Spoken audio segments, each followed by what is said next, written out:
Bom, boa noite a todos que estão aí nos assistindo. Meu nome é Renato Cardoso, eu sou editor-chefe da revista Entre Poetas e Poesias e do suplemento Araçá. Hoje nós estamos aqui inaugurando, estreando tanto o nosso podcast quanto o nosso canal no YouTube de entrevistas com ele, que é produtor e professor de roteiro e negócios audiovisuais, Humberto Rezende. Boa noite, Humberto. Boa noite. Boa noite, Renato. Obrigado aí pelo convite. E vamos aí, o que precisar da gente conversar. Com certeza, meu caro. Humberto, é de praxe, em todas as entrevistas que eu já fiz até hoje, é de praxe a primeira pergunta não ser exatamente uma pergunta, e sim um pedido, né, para as pessoas que estão nos ouvindo ou nos assistindo nesse momento, né? Apresente-se. Quem é o Humberto? É a pergunta que falam que é a mais difícil a ser respondida. Bom, eu sou um sonhador e ao mesmo tempo um praticador de sonhos, né? Um cara que desde muito novo, sou de uma cidadezinha que eu tenho muito orgulho de dizer, que chama Ritápolis, né? E grande parte do meu imaginário ele se deve à cultura do local.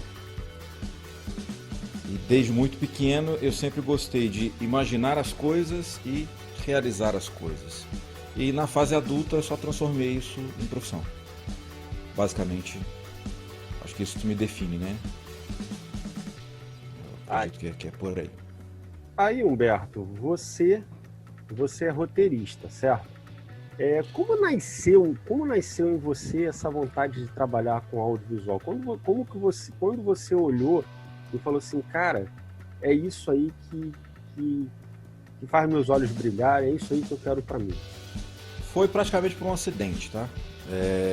Eu já estava com 23 anos de idade, meu primeiro curta-metragem. Eu fiz ele em um evento. A minha cidade, Ritápolis, ela é próxima de São João del Rei, né? E 14 quilômetros de São João del Rei. E lá a gente tem o Inverno Cultural. E teve uma oficina de produção audiovisual. Eu fui fazer, eu não gostei da oficina. E aí eu gostei de conversar com o professor da oficina de teatro, de atuação. Mas eu não queria ser ator, não tinha essa pretensão.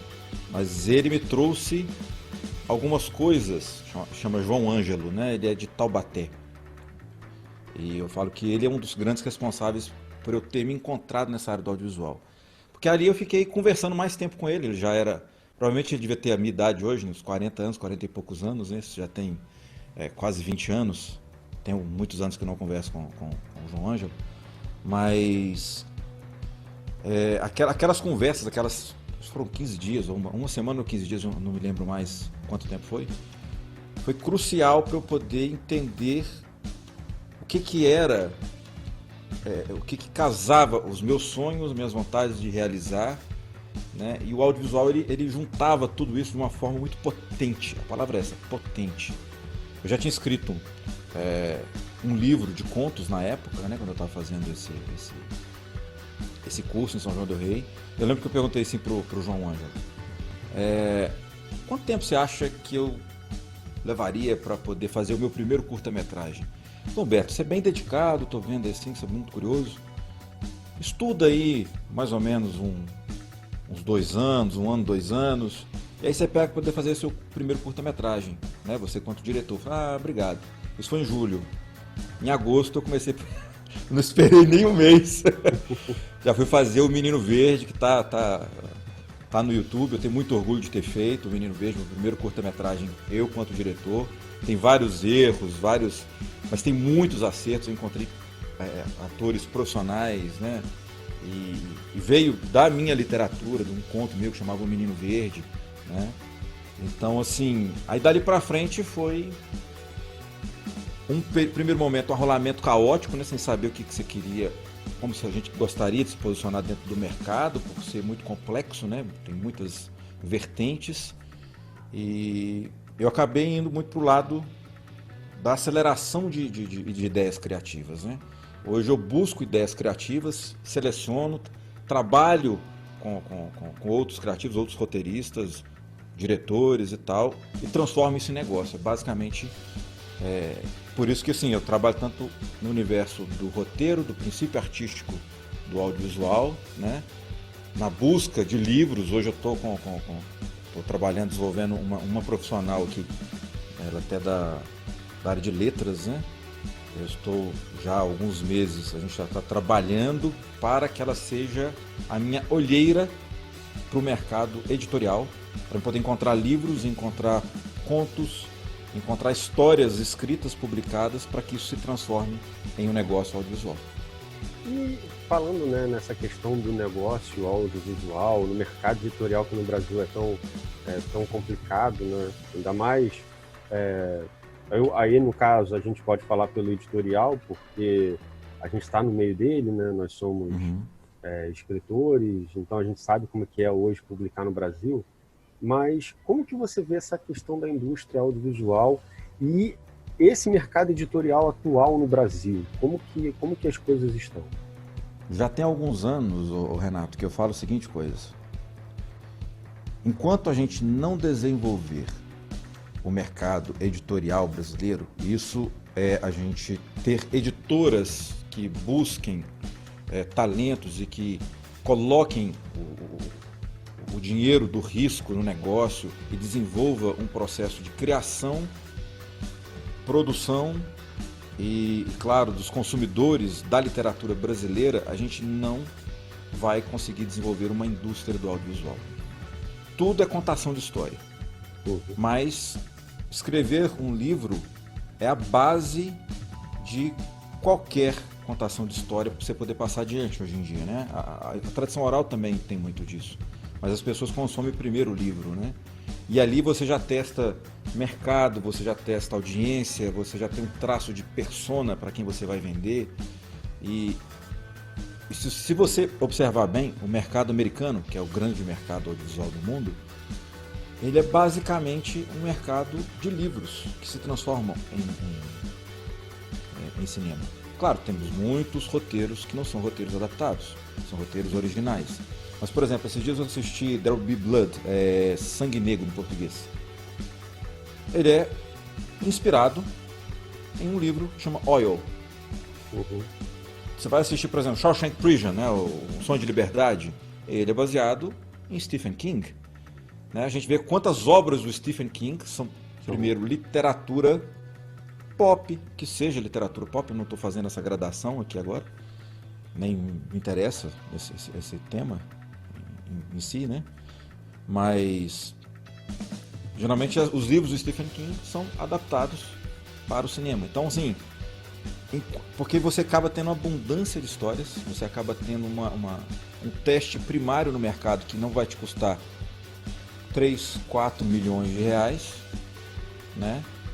E você vai ter já um traço contábil, literalmente, a palavra é exatamente essa, né? Um traço financeiro, de retorno financeiro, nicho de mercado, tipo de história, tipo de pessoa que consome aquilo, para transformar aquilo no audiovisual vai ser sucesso. E como que é, né? A gente sabe que no país onde nós, né, estamos inseridos, a questão do incentivo é um pouco complicado, né? Como que é essa questão da captação financeira para poder fazer projetos, né, audiovisuais, e como que está hoje a questão das leis de incentivo ao audiovisual? A gente tem basicamente, vou falar que existem 3 linhas, basicamente, tá? Vou resumir assim, em macro, né? 4 linhas, eu vou colocar aqui, né? Basicamente, a gente tem a Lei Rouanet, os editais, geralmente estaduais, e a Lei do Audiovisual e o Mercado Livre. Dessas 4 instâncias, eu vou tirar o Mercado Livre, depois eu comento sobre ele. O Mercado Livre, que eu falo assim, a liberdade de se associar a um produto, e falar daqueles que dependem do Estado, daqueles que dependem do governo, principalmente, do governo naquele momento e de outras empresas que não são do ramo do audiovisual e tal. A Lei Rouanet, ô Renato, eu acho que a forma como ela está hoje, ela é muito pertinente. É muito caro fazer audiovisual, é muito caro começar profissionalmente. Mas eu falo assim, para todo aluno meu, toda pessoa que passa para mim, fala que você tem um celular. O celular, ele grava melhor do que qualquer câmera que eu tive no passado. O celular que você compra aí por R$ 500, ele filma melhor do que a minha primeira câmera, uma DVC-60 gigante que eu comprei em 2006, que me custou R$ 12 mil na época. E ela ficou obsoleta, está guardada em casa, nem ninguém mexe mais, né? Então o seu celular faz melhor para você poder fazer os seus primeiros testes. Mas aí a gente fala assim, eu quero me profissionalizar, por onde eu começo? Então a Lei Rouanet, com seus patamares lá de 200 mil para o seu primeiro projeto, é mais do que o suficiente, não incomoda ninguém, não atrapalha ninguém, ninguém se incomoda com esse valor, não impacta em orçamento estadual, não impacta em nada, né? As leis estaduais eu vou me abdicar de falar porque elas são muito próprias de cada estado e elas acabam tendo uma certa lógica às vezes para poder fomentar a economia local, né? Vai variar muito de lugar para lugar. Agora a lei do audiovisual, e dentro dela está incluído o Fundo Setorial do Audiovisual, eu acho a maior transferência de renda de pessoa pobre para pessoa rica aqui no Brasil. Eu não concordo com a lei do audiovisual. Eu acho uma sacanagem. As pessoas vão falar assim, mas não é imposto, é Codecine. É imposto porque incide até nessa ligação que a gente está falando aqui agora, que passa pela internet, a gente está pagando um percentual que está indo para o Fundo Setorial do Audiovisual. Né? E por que eu não concordo com ela? Porque um produto que você vai colocar 4 milhões de reais nele e vai tirar do Estado, e aí as pessoas vão lá, fazem um filme e elas não se responsabilizam fiscalmente por aquele filme, né? Não, fiscalmente elas se responsabilizam, elas não se responsabilizam pelo retorno financeiro daquele dinheiro. E aí você tem filmes que custaram milhões de reais e 300 pessoas assistiram. No Brasil, anualmente são lançados, tirando esse ano, são lançados quase 200 títulos. Eu que sou da área não consigo nomear 5. Então nós temos um problema sério aí. Temos um problema muito sério de transferência de renda de pessoas pobres para as pessoas ricas. E isso não é um tópico que agrada as pessoas, né? As pessoas geralmente falam assim, mas Humberto, até nos Estados Unidos você tem um financiamento estatal. É outra lógica. Lá não é um financiamento estatal, lá é um tax rebate. Lá você leva a sua produção para um estado, o estado, a cidade, ela te devolve parte do dinheiro que você pagaria em imposto. Porque você imagina a hipótese aqui, Renato. Sou lá de São João del Rei, Tiradentes, aquela região sempre houveram muitas produções audiovisuais. Talvez isso tenha até entrado no meu inconsciente, né, de criança, de ficar lá esperando ver o Ney La Torraca passar, aquelas coisas todas, né? Eu lembro de fazer isso. De assistir filme dos Trapalhões e ver lá a criançada correndo nas ruas em que eu mesmo passava, né? Ver uma professora maluquinha, né, do diretor Cezinha lá gravado todo em São João del Rei, nas ruas que eu, né, passei a vida inteira caminhando lá. Então isso é muito mágico, provavelmente isso tem muito a ver. Mas agora você imagina, se eu chego numa cidade dessa e eu aplico 4 milhões de reais ali, a economia realmente movimenta. Realmente movimenta. Agora, quando você tira esse dinheiro que está vindo de outro lugar, porque ele poderia estar em outro lugar, e joga numa cidade que já tem um certo apelo, né? Poxa, você começa a criar um problema na balança aí, de justiça, vamos dizer assim, né? Agora, se o dinheiro for meu, o dinheiro for de um grupo específico, e São João del Rei ou Tiradentes quiser atrair produção audiovisual, ela fala assim, coloca aqui que eu te dou 20% desses 4 milhões aí, né? Pô, não, tô falando de 800 mil reais. Eu jogo 4 milhões na cidade, ela me devolve 800 mil, que ela vai receber lá os seus impostos, e vai ter atração de mais pessoas indo na cidade, porque é uma cidade histórica. Sim, agora nós temos um negócio. sim, agora nós temos uma liberdade de associação, que eu falei que era o último tópico em relação a questão de captação financeira, né?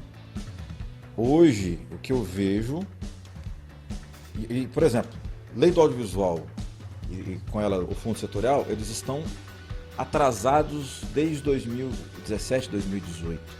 Peraí, o que então a indústria está fazendo aí nesses últimos 2 anos? Como é que as pessoas estão comendo? Como é que as pessoas estão vivendo? Tem produção acontecendo. Tem riqueza sendo produzida. Então vamos ampliar essa riqueza, que aí a gente vai ter muito mais liberdade de produzir. Sabe, um exemplo, Renato, desculpa, eu empolgo muito com esse tema, tá? Nada, tranquilo. A série Lúcifer, Uhum. ela é de um quadrinhos, né? Ela é derivada de um quadrinhos, do Neil Gaiman, não esqueci, tem um outro autor junto com ele. E o Brasil, ele é um dos maiores mercados da série Lúcifer. Aí eu te faço a seguinte pergunta: por que a gente não está produzindo série igual de Lúcifer? Por quê? O Estado, ele não pode bancar, né, nas premissas, né, ele não pode bancar nada que vai mexer com a moral, com a questão sexual, com a questão religiosa, né, com apologia a consumo de drogas e por aí vai. Mas espera aí, gente, olha o tamanho do mercado, é divertida, a série é boa, né? A série é muito boa. E ali é sexo, drogas, rock and roll, e o Lúcifer bonitão, cheio de prostituta pra tudo quanto é lado, aquela promiscuidade, aquela coisa toda, né? Politicamente incorreta. E aí a lógica do financiamento brasileiro, hoje, ela impede com que a gente priorize aquilo que o mercado realmente quer consumir. E aí a gente fica fazendo projetos maravilhosos até, tem projetos maravilhosos, já passaram na minha mão, que foram injetados R$400 mil para poder trabalhar uma determinada linha de ação social que está engavetado. Por quê? Foi produzido um filme lindo para poder conversar com crianças que têm deficiência. Mas o mercado quer isso? O mercado não quis absorver. Lindo, super bem feito, o mercado não quis absorver. Então tiramos R$400 mil do Estado, jogamos na mão de uma produção, foi feita uma produção de qualidade. Olha só o que eu tô falando, a produção é de qualidade. Mas o mercado não quis absorver, porque tá lá, o player ele olha e fala, poxa, é muito bom, mas o meu consumidor ele não quer isso. Meu consumidor não quer isso. E aí a produção, a coisa não anda, né? O mercado não anda. E aí, meu caro, falando nessa questão do mercado consumidor, né, a gente vê hoje no Brasil um mercado muito amplo, né? A democratização das redes sociais, da internet, né, aumenta. E como você mesmo falou, né, tem um celular na mão, né, você pode filmar, você pode fazer diversas coisas, você pode acabar trabalhando com audiovisual, mesmo não sendo um profissional da área, né? Exato. Então, como que você vê essa questão da produção do passado para a produção atual e como que você vê essa questão da democratização, né, que as pessoas acabam tendo devido às diversas plataformas que dão essas possibilidades até mesmo para pessoas que não são profissionais da área? Primeira coisa a respeito da produção. Eu não tive a oportunidade de trabalhar como produtor ou como diretor filmando com película, né? Não tive essa oportunidade desde meu primeiro curta-metragem, já foi feito em mini DV, já editei ele não linear, de lá para cá isso só melhorou. Né? Hoje a gente trabalha com as câmeras da Blackmagic, as Canons da vida aí e tal, então uma qualidade muito superior ao passado. Essa modernização, eu sei que ela conseguiu diminuir muito os custos de se captar uma imagem. Porque você imagina o seguinte, antes você filmava, tá, aí você tinha que mandar para revelar, daí uma semana o negócio voltar para você saber se ficou bom. Nossa! Você imagina? Hoje você filma na hora, você já tá vendo, né? Claro, na época também se via, mas hoje na hora, você pega a volta aí para me ver. Nossa, não ficou bom isso aqui. Vamos fazer de novo. Cara, na hora você já tem uma dinâmica. Então é uma dinâmica que eu não imagino como é que é, né? Tenho vontade um dia, acho que é uma questão praticamente de ego, né? E ainda vou trabalhar com película, né? Alguma produção. A outra parte da pergunta foi a respeito da democratização que as redes sociais trouxeram e a questão de como as pessoas estão utilizando ela, né? Para poder filmar, até mesmo trabalhando. Cara, eu acho isso excelente. Excelente. A gente tem 2 pontos aí, né? Eu acho excelente porque tem como você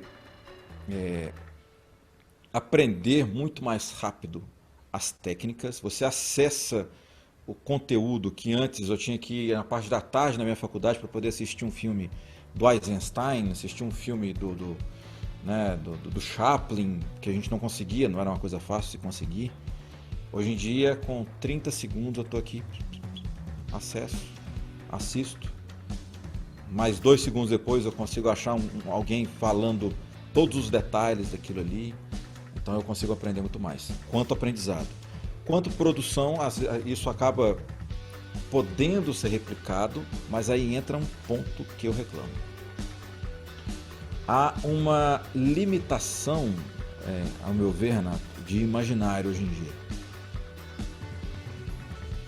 Isso vai desde a falta de vontade de acesso à literatura. Eu insisto muito isso com meus alunos. Olha, vocês estão muito preocupados com a técnica. Eu dou aula num curso de computação gráfica. Os moleques são, poxa, precisa de ver. Eles são capazes de fazer coisas que são inimagináveis, né? Mas eu falo com eles, olha só, bacana, você consegue fazer isso aqui. A técnica te ajuda, mas o que vai te diferenciar é o conhecimento humano. O conhecimento humano está num lugar que chama literatura. O conhecimento humano, ele está ali. Há milhares de anos, há pelo menos aí 6.000 anos da humanidade, você consegue encontrar aí no mito de Gilgamesh, ou talvez a Ilíada, aproximadamente, sei lá quantos mil anos antes de Cristo, que era tradição oral, depois foi transcrito. Então, fala assim, conhecimento humano, a alma humana está ali. Se você não trouxer a alma humana para a sua técnica, você vai ser só mais um. Não adianta nada você ter acesso a colocar seu conteúdo no YouTube, colocar seu conteúdo no Instagram, em qualquer lugar, né? Ou até mesmo para quem escreve nos Wattpad da vida aí, ou fazer a própria publicação na Amazon, se não existe substância. Se não existe a alma humana ali. Aí eu falo assim, temos hoje, eu acredito eu, um problema de limitação de imaginário. E isso é uma das coisas que mais me incomoda dentro desse processo de democratização. Ficou tudo muito fácil, ficou tudo muito abundante, o conhecimento virou commodity. E aí com isso a vontade de se aprofundar nas coisas parece que foi embora. Sim, acaba ficando tudo muito, muito superficial ou entregue à mesmice, né? De produções parecidas, né? E aí, né, te faço uma pergunta. Dentro do processo audiovisual no Brasil hoje, né, sob o seu olhar, que tipo de produção hoje você olha e fala assim, é isso aqui, né, que, por exemplo, quando a gente conversa com música, fala assim, pô, você toca todas as músicas que você gosta no teu show? Ele fala assim, não, né, eu toco aquilo que querem ouvir, ponto. Então, assim, dentro do mercado hoje, que tipo de produção, né, é aquele famoso enlatadinho que tem que ser feito porque é o que as pessoas procuram, é o que as pessoas querem assistir, é o que as pessoas querem ver, né? Comédia. E eu vou te falar, eu tava lá quando o Jorge Peregrino, ele foi em 2007 isso. Ele era da Paramount e hoje acho que ele é o presidente da Academia Brasileira de Cinema, se não me engano. Ele fez uma palestra na FICAV, acho que nem existe mais essa feira em São Paulo. E ele fez um painel de uma pesquisa que tinha sido feito, eu não lembro qual, eu não sei se era pelo Sindicato do Rio de Janeiro, dos trabalhadores da área do audiovisual, não lembro quem que foi que pagou a pesquisa não. Mas ele estava falando isso no painel dele, em que falou-se que havia uma demanda muito grande de comédias. E acertaram a mão, a pesquisa acertou a mão. Tanto que a gente tem um volume avassalador de comédias. As comédias no Brasil, praticamente, elas não são feitas mais por lei de incentivo, né? E os textos, apesar de eu, Humberto, não gosto de consumir, eu tenho admiração pelo padrão de negócio que o Paulo Cursino faz com seus roteiros. Tenho admiração mesmo, porque, cara, esse cara conseguiu fazer, um roteirista muito, muito famoso na área de comédias, né? Esse cara conseguiu fazer uma indústria. Poxa, isso é fenomenal, fenomenal. Agora, há pouco tempo, o pessoal tem falado que estão pedindo mais aventura no mercado nacional. Aí daqui a pouquinho vai todo mundo debandar para a parte de aventura. Vamos ver para que se vai mesmo, porque é um nicho mais difícil, um nicho de produção muito mais difícil de ser produzido, muito mais caro, e a gente não tem muita expertise, né, na parte de aventura ainda. A não ser as aventuras urbanas, que são os filmes de violência policial, violência de favela, né, que aí a gente tem os melhores exemplos no mundo, né? Aí é no mundo, aí a gente é o melhor disso no mundo. A Cidade de Deus, o Tropa de Elite, Sim. aí é outro ponto. Mas eu vejo essa questão dos enlatados, igual você comentou, cara, é uma indústria. Eu já tive algumas discussões com as pessoas que eu falo que cinema não é arte, audiovisual não é arte. Ele utiliza a arte para existir e a cultura para poder comunicar. Uhum. Mas ele é uma engrenagem, ele gira. Ele gira. Né? As técnicas, por exemplo, eu tenho meu curso de roteiro online.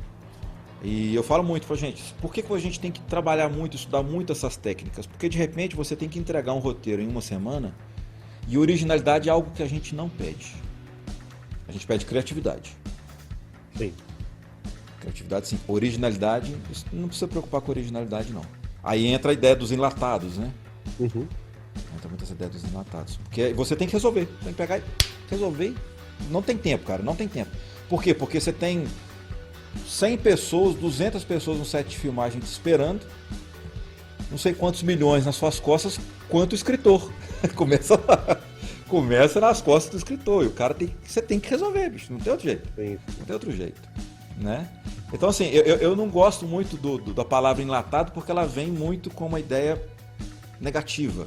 Sim, sim. Só que a minha perspectiva é que, às vezes, o processo industrial ele vai enlatar muitas coisas, né? Ele vai gerando alguns códigos culturais que se repetem. Por quê? Porque funciona, porque tá ali, tá legal, e vambora. Rápido. Igual hoje em dia a gente tem um uso, eu acredito, excessivo da jornada do herói proposta pelo Joseph Campbell, né? E até isso está começando a influenciar na literatura. Falei, gente, temos outras angulações, né? Temos outras. Por exemplo, meu curso de roteiro lá tem 53 horas de aula. Até hoje eu não falei de jornada do herói. Falei, não vou falar, vou demorar a falar. Falei, por quê? Porque senão isso vira, para quem acha. Para quem sabe usar martelo, todo problema é prego. Aí depois todo mundo vai começar a escrever só Jornada do Herói, Jornada do Herói, Jornada do Herói. Mas não. Você tem outras possibilidades de narratologia, né? Você tem várias outras estruturas que são, às vezes, tão efetivas quanto. Né? Já que a gente já está falando sobre o projeto que você tem do curso, né, do curso audiovisual, fala um pouquinho pra gente sobre o Scriptória. O Scriptória, ele começou... tem mais ou menos um ano. Eu tenho um mestrado em estudos culturais voltado para a estrutura narratológica de séries que vendem mais, né? O meu estudo foi exatamente sobre isso. Como é que essas séries, a gente fica aí horas e horas assentado assim, vou assistir só um episódio, você assiste 2, 3, 4, 5, de repente você está lá com dor nas costas, faltando trabalho, viciado naquilo ali, não consegue falar outra coisa, não consegue viver outra coisa. Então eu fui estudar essa estrutura narratológica, né? Não narrativa, narratológica mesmo, né? Como que o tempo, o personagem e a trama, ela se diferencia nessas narrativas, né? E até o marco metodológico disso aí foi o marco metodológico da análise de contos de literatura, porque a gente não tinha uma premissa desse tipo para o audiovisual. para análise do texto audiovisual. Aí eu com esse monte de coisa, falei, gente, eu preciso de mais pessoas trabalhando para o mercado. Eu preciso de pessoas, eu preciso de ter pessoas que querem escrever, que querem contar histórias para serem vendidas. E não histórias para poder satisfazer o seu pai e sua mãe. Não histórias somente para poder satisfazer o nosso ego. Histórias realmente para serem publicadas, para se transformarem em filmes. E aí, em agosto do ano passado, eu comecei o escritório. Né? E ele tem um planejamento de levar mais ou menos uns 5 a 6 anos para poder ter o curso completo. E eu falei assim, eu não concordo com o preço que as pessoas cobram nos cursos de roteiro. Eu acho muito caro. Muito caro. Eu levei muitos anos estudando sozinho. Né? E, assim, engolindo filmes, engolindo... Eu tenho uma facilidade por saber inglês há muitos anos, fui professor de inglês por muitos anos, então, consumindo muita coisa em inglês, a literatura basicamente era em inglês, falei, gente, a gente não tem no Brasil um curso desse tipo. Os melhores cursos, eles são muito caros. Quando eu falo assim, para mim eu acho muito caro mesmo, você pagar aí 4, 5, 6 mil reais para poder ter 5 meses de aula. É um valor alto. É um valor alto. Eu falei assim, não, vou fazer uma outra lógica, porque meu objetivo é atrair pessoas que escrevam, que querem escrever voltado para o mercado, com todo esse aparato que eu levantei nesses meus estudos de mestrado e fora o mestrado, também na lida com o mercado diário. E aí surgiu o escritório. Foi exatamente para isso. Né? Uma coisa que eu achei interessante, né, na descrição que eu vi sua, né, e você já mais ou menos falou aí, né, que você botou assim, histórias para serem consumidas. Aí eu fiquei instigado, falei assim, cara, histórias para serem consumidas. O que seria, assim, o que uma pessoa, de repente, um escritor que tenha lá a sua história, né, que de repente chega para você e fala assim, vamos lá, Humberto, isso aqui é consumível? O que esse termo aí, história consumida? Para ser consumida, né? Isso. Primeira coisa, eu gosto da seguinte perspectiva. Você imagina que Machado de Assis era publicado em jornal? Sim, né? A maioria dos escritores, escritores, né, do romantismo para baixo, né? Eles começaram todas as obras clássicas foram publicadas primeiramente no jornal, tanto Machado. Jornal, ou seja, era o meio mais popular que se tinha para poder consumir Sim. a escrita. Aí eu não sei em que momento que aconteceu em que as pessoas começaram a escrever as coisas de forma muito hermética, né? E o primeiro ponto é a questão do hermetismo. Às vezes você pega uma literatura, um roteiro, alguma coisa assim, ele é muito hermético. Ele está muito experimental. Você fala assim, gente, não quer dizer que isso não possa ter. Pode existir essas coisas, não tem problema algum. O caso é, quanto mais hermético, quanto mais experimental, menor o nicho de mercado. Isso é um ponto. E existe, dentro da narratologia clássica, existe umas máximas, que são, aí eu vou te respondendo diretamente, o que são essas histórias, como que a gente identifica basicamente as histórias. Você tem um protagonista ativo, o protagonista ele quer alguma coisa. Se você vê a literatura do Stephen King, vamos falar aí talvez o autor mais adaptado para o cinema, os personagens sempre querem alguma coisa. Causa e consequência. O personagem principal, o protagonista, ele quer alguma coisa, então ele causa uma coisa no mundo e ali você vem a resposta. Então você tem causa e consequência. Linearidade. A história ela começa do início, meio e fim. Ela tem uma linearidade, não necessariamente tem que ter muito cuidado com esse negócio do cronológico, mas ela tem início, meio e fim, porque não é somente temporal. Se você pegar Amnésia, né, do Christopher Nolan, ele tem uma linearidade, ele vai do final para o início. Sim. Mas é início, meio e fim, né? Mas esse é o ponto. O outro a última parte é regras consistentes. O que são regras consistentes? Roger Rabbit. Roger Rabbit é um filme, né?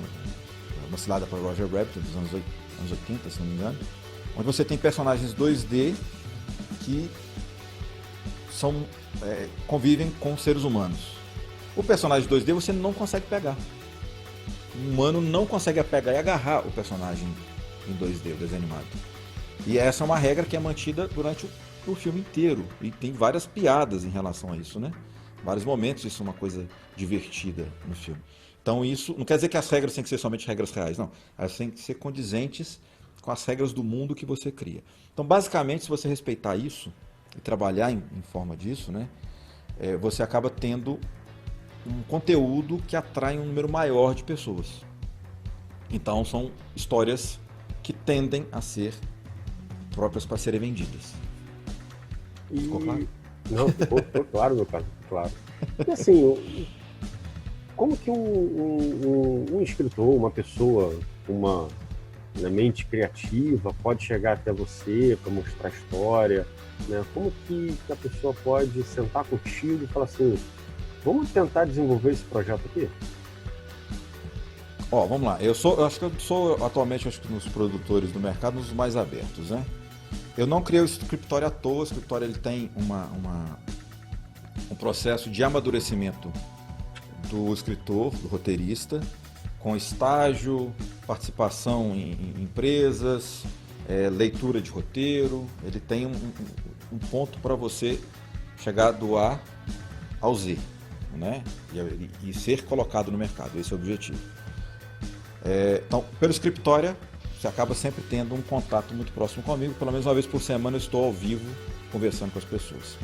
Fora isso, as pessoas entram em contato comigo pelo Instagram, tem o meu Instagram, né? Uhum. Que é @humbertocr. E as pessoas entram em contato comigo e aí geralmente eu peço assim, me passa o logline. Isso é uma coisa muito interessante, tá, Renato? Me fala brevemente sobre o seu projeto. E às vezes a pessoa não fala. A pessoa fica falando dos sentimentos dela em relação ao projeto. E não dá tempo da gente conversar no primeiro momento com uma pessoa que você nunca viu e tal, sobre os sentimentos dela sobre a obra, né? Tem o Naldo. O Naldo, ele foi um cara que ele me mandou mensagem em janeiro desse ano e falou, Humberto, tem essa história aqui, lê ela, vê o que você acha, preciso da sua opinião. Eu gostei, foi direto, né? Pá, mandou. Falei, Naldo, eu não tô com tempo não, cara. Eu prometo ler as 10 primeiras páginas, a gente geralmente faz isso, né? Ler as 10 primeiras páginas e te dou um retorno. Tinha 100 e poucas páginas do roteiro dele. Eu li tudo. Entendeu? Eu li tudo. Por quê? Porque a história era boa demais. Depois disso aí nós montamos uma sala de roteiro, eu e ele, retrabalhamos aquela história. Hoje a gente já está com um argumento pronto. Eu já tenho pessoas para poder comprar essa história, né? Então assim, e ele me mandou um outro roteiro ontem, anteontem. Falei, cara, bicho, você tá louco, você tá muito rápido. Pera aí, bicho, eu não tenho esse tempo todo ainda não. Calma, que vou ler. Aí já coloquei outras 2 pessoas para poder ler. E a coisa vai. E assim, falar comigo pelo Instagram é o melhor caminho, que ali está Humberto Pessoa. Uhum. Né? Ali eu vou, às vezes, poder te dar atenção, trocar ideia pelo direct, né? E você vai poder mandar perguntas bem concretas para mim, porque eu sempre abro lá para poder perguntar, perguntas e respostas. O melhor caminho hoje é por lá, porque ali a gente vai trabalhando as suas dúvidas quanto roteirista, vou vendo as oportunidades. Por exemplo, hoje eu estou precisando de uma história que seja para público família, sem ser politicamente correta. Padrão Goonies, padrão Roger Rabbit, uma cilada para Roger Rabbit, padrão Curtindo a Vida Doidado, né?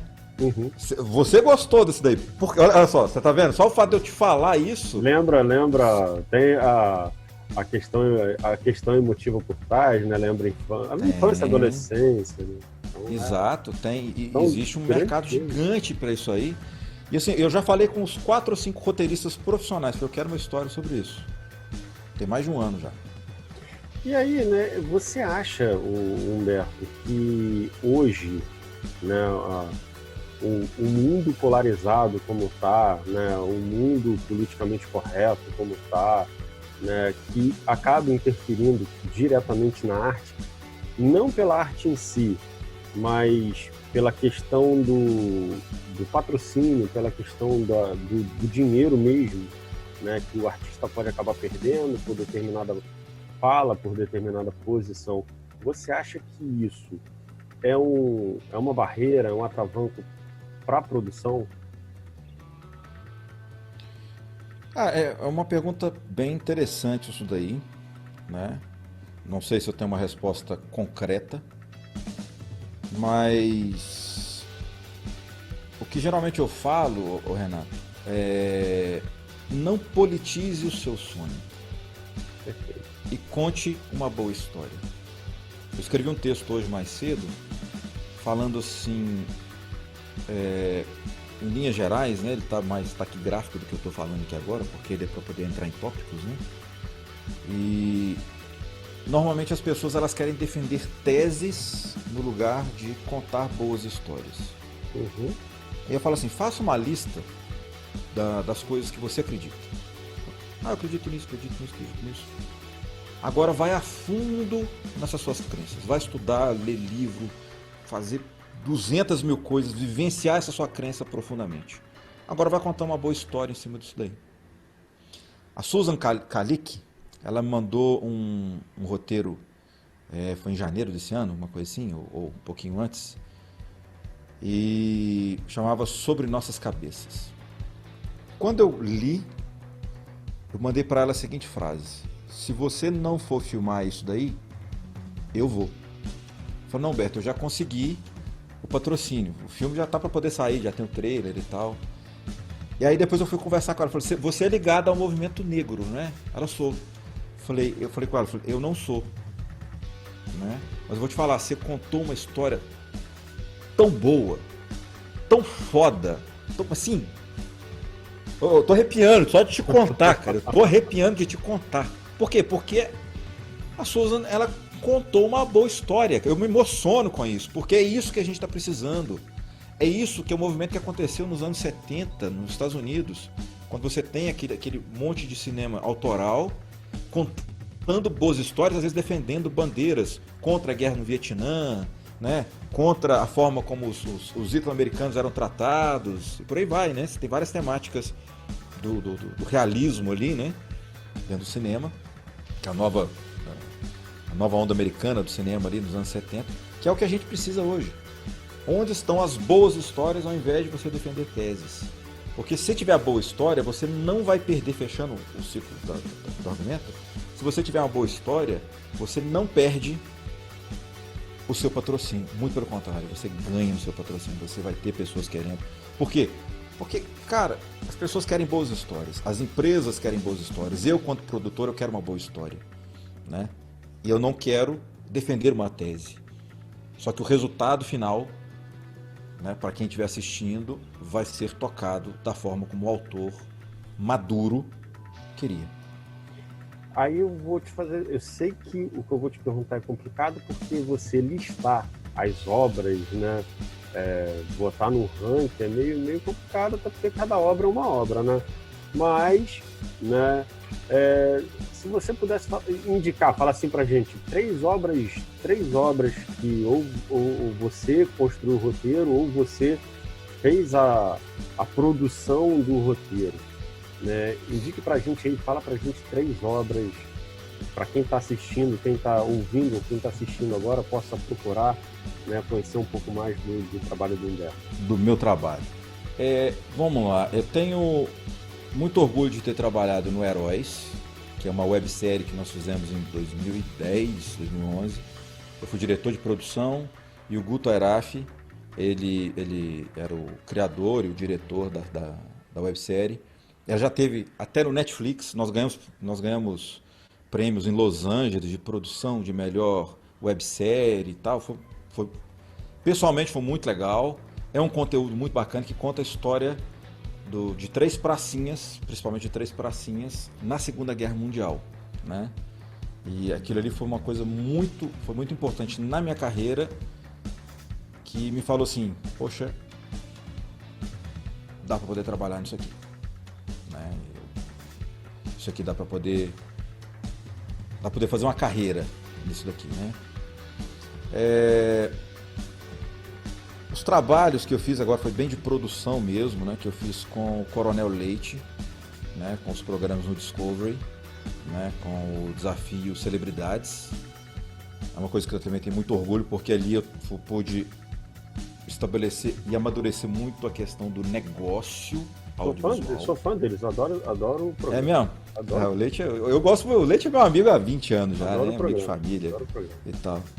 Ali eu consegui amadurecer muito a visão de negócio, né? Trabalhando com o pessoal da Mixer, trabalhando com os executivos do canal, do Discovery, né? Depois a gente conseguiu fazer um crossover, que foi colocar o Coronel Leite no Discovery Kids, no Zorro Azul, ele como Coronel da Mata, que ele foi... Tenho muito orgulho de ter feito aquele trabalho, né? Então, assim, se vocês olharem ali nos produtos do Coronel Leite, no licenciamento, né? Bota, comida liofilizada, facão, né? Tava eu ali trabalhando e amadurecendo quanto um executivo de negócios do audiovisual, né? E, por último, eu vou te dizer que é o que a gente está produzindo agora, que é o Segunda Pele. Já era pra gente estar com ele assim, né, filmando para poder colocar na lata, finalizando, que é feito em parceria aqui com a Polícia Militar de Minas Gerais. Chama Segunda Pele, o preço da ordem. A gente está contando o lado humano das pessoas que lidam com a crueldade do crime, né? Isso nós escrevemos o roteiro utilizando as metodologias do Scriptorius, utilizando a metodologia do Guto, que é o de Script Design. Foi assim... Nossa, a gente está muito orgulhoso do projeto como está indo, né? O Covid, infelizmente, nos impediu já de estar com isso gravado. Mas, assim, a ansiedade, tô mordendo o cotovelo, né? Para poder estar com isso pronto. Né? Eu até te mando o teaser aí, para você poder, se você quiser colocar. Com certeza. Teaserzinho com certeza. bem curtinho. Então, assim, eu acho que esses são três momentos da minha vida que eu falo que eles são muito marcantes, muito importantes, e espero que vocês, né, curtam, né, quem for pegar para poder assistir aí. O Coronel Leite lá no Desafio Celebridades, o Desafio Dose Dupla, já é unanimidade aí para quem gosta, né? O Coronel Leite, eu gosto muito desse tipo de programa, né? Então, assim, os programas de sobrevivência, né? eu acho eles dois, né, o Coronel Leite e o Léo. O Léo, acho eles dois fantásticos. Assim, eu gosto mais do programa nosso aqui do que do original americano. Não, na época ele tinha audiência maior, o brasileiro tinha audiência maior do que o americano. Eu acho eles são mais naturais do que os americanos. Os americanos eu acho tem horas que eu acho algumas situações meio forçadas. Eles Entendi. não, eu acho eles são mais naturais. São mesmo, porque eles não são nem um pouquinho atores. Você olha pra eles, a gente vê que eles estão naquele jeito ali mesmo, aquilo ali mesmo. Uhum. Acaba que a produção americana meio que força algumas situações, mais para mostrar a questão da sobrevivência mesmo, né? Que é o objetivo do É um doc-reality, né? Não é um reality show. O doc-reality ele tem uma certa condução pela produção. Sim, Quem sim. está participando não sabe, não tem noção do que está por trás, né? Mas diferente do reality show, onde a própria pessoa ela conduz tudo. No doc-reality você conduz um pouco. É igual o Bear Grylls, né? Ele monta certas situações e fica ali visível que ele monta, mas é para mostrar mesmo como se sair daquilo ali, então assim, é totalmente entendível, né? Aí, o Humberto, pra gente finalizar, a gente chega no Humberto professor, né? Aí é conversa de professor para professor. Humberto, qual é o grande anseio do aluno quando ele senta lá no banco da faculdade, ele olha para você? Qual o grande anseio dele, né, dentro da área do roteiro e dos negócios audiovisuais? Nossa, essa pergunta é bem difícil de falar. Eu não sei te falar a respeito do anseio exatamente do aluno, né? Geralmente, quais são as perguntas assim, que eles mais fazem, né, com relação a mercado? A minha matéria que é da área de negócios audiovisuais, né, que é o empreendedorismo no audiovisual, eu dou um subtítulo para ela que é Como Perder Dinheiro no Audiovisual. Né? E aí eu mostro para eles, todos não, porque isso é muito vergonhoso, mas uma grande parte dos erros que eu cometi nesses quase 17 anos envolvido com audiovisual e 15 anos com a minha própria empresa, né, de produção. E aí, assim, eu lembro, eu acho que, eu vou te falar, não anseio que eles têm, porque realmente eu não consigo identificar essa questão. Mas eu vou te falar qual que é o anseio que eu passo para eles, que é o tal do não politize seu sonho, e o outro, não tenha medo de trabalhar. Né? Direção é mais importante que movimento. Saiba aonde você quer chegar. Quando você souber aonde você quer chegar, você pode fazer qualquer coisa se te levar para aquela direção. Eu acho que se meus alunos, tanto do Scriptória quanto da FUMEC, onde eu dou aula, se eles saírem com isso, né, com isso realmente, né, no coração deles, eu vou falar, bicho, fiz o que eu tinha que fazer. Todo o resto eles conseguem aprender, né, com qualquer outro lugar. Aí uma curiosidade minha, meu cara. Quanto tempo leva, em média, desde a idealização do projeto até olhar ele assim? Porque as pessoas acham que é tudo muito simples, é tudo muito fácil. Né? Pegou, gravou, botou ali e não é. A gente sabe que não é. Quanto tempo leva todo o processo até chegar na tela, até falar assim, tá pronto? Em média, né? No Brasil, pelas linhas de financiamento estatal, está levando muito tempo. Né? Vai na média aí de 4, 6 anos, tem gente que está 8 anos para poder fazer um projeto. Né? No mercado verdadeiro, no mercado livre, vamos dizer assim, né? Na livre associação de pessoas, eu vou te falar que se não tivesse sido o Covid, eu ia te falar 7 meses. Nossa. O Covid me atrapalhou de defender essa tese hoje.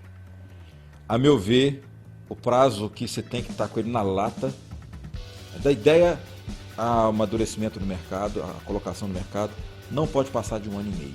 Esse para mim é o tempo ideal. 1 ano e meio para um projeto audiovisual. Só que no Brasil, pela natureza do financiamento, né, que é um capital que tende a ser sem risco, tanto para o produtor quanto para a própria Ancine, para todo mundo, né, o dinheiro que não tem dono, né, ninguém te cobra aquilo aí, o retorno. Fica essa lenga-lenga de muitos anos. Quando o dinheiro tem dono, você precisa de dar um respaldo, uma resposta para o seu financiador, tem que ser rápido. Então, a meu ver, 1 ano é mais do que suficiente para você poder estar com ele pronto, mais meio ano para você poder trabalhar ele e colocação no mercado. Humberto, meu caro, quero te agradecer o carinho, né, a receptividade desde o início, né, uma conversa que estava programada para ter 20, 25 minutos, porque a 1 hora... Quase 1 hora. Tá ótimo, não, porque a conversa fluiu, a conversa tá ótima, né, muito obrigado, né, mais uma vez peço a você para deixar aí as formas de contato, eu vou colocar aqui embaixo na tela, para quem está nos assistindo, e vou botar na descrição para quem vai estar nos ouvindo aí pelo podcast. Fala aí as formas de contato para entrar em contato com você. Antes das formas de contato, queria agradecer você, Renato, né, por se interessar aqui pelo audiovisual e começar, vocês da área de literatura querem conversar com alguém da área do audiovisual. Isso é mais importante do que o que você talvez mensurasse no início. Né? Sem a literatura no Brasil, a gente não vai ter uma indústria audiovisual forte. Isso é uma máxima que eu já repito há muito tempo. Bom, tomara que as pessoas escutem. Tá então, assim, eu quero agradecer você, quero agradecer a Ivone Rosa, né, que é o nosso elo em comum aqui, que é uma pessoa fantástica, né? E, né, ela tem me ensinado muitas coisas, né? Tem muita coisa que eu estou doido para poder conversar mais com ela, a gente não está tendo tempo. Obrigado, Ivone, né? Muito obrigado mesmo.